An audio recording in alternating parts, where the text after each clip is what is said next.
ওই দাঁড়া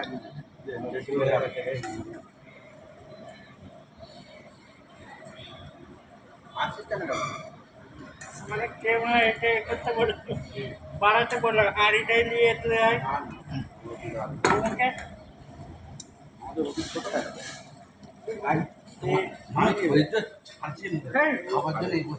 রুটি খেয়ে এবার আগে তারপরে ওটা মাথায় তুলে দিচ্ছি হেভি হবে ফটোটা, না দেখতে পাবে না তো।